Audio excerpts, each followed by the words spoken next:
Peacock Heights in St. Elizabeth is earning a new name, the Tarpaulin District. Now, weeks after Hurricane Melissa tore through the parish, the community is still struggling to rebuild, with dozens of families living under makeshift coverings. Details in this report.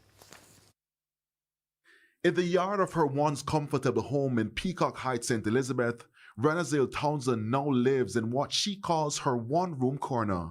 It's not much, just a few sheets of zinc and pieces of furniture destroyed by Hurricane Melissa, wrapped tightly to blue tarpaulin. I do everything by myself. I put my door on, everything. I move everything while I have the baby in the storm.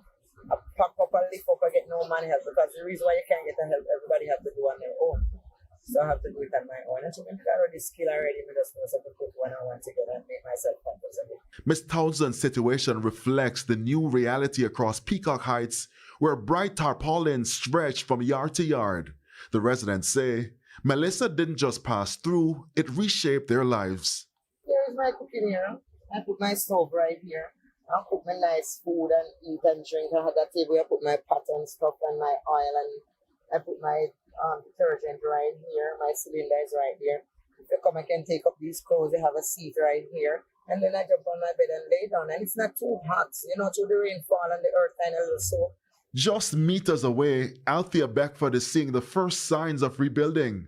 On Thursday, the police, representatives from UA, the Bushy Park Seventh-day Adventist Church, and other volunteers came with lumber, roofing material, and tools determined to get her family back inside. I will be having a room tomorrow with sliding glass that I couldn't afford.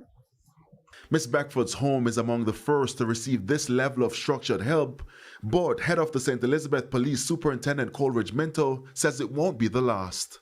I want to express appreciation to all the partners and to the community itself for allowing us to come in and to do this project. This is one of many that is going on across the parish, and we certainly, as law enforcement officers in the division, give support to those who are coming in. Back at Ms. Townsend's house, she looks on with quiet hope, still sleeping under her tarpaulin, but she believes help will come. Anthony Lugg, TVJ News.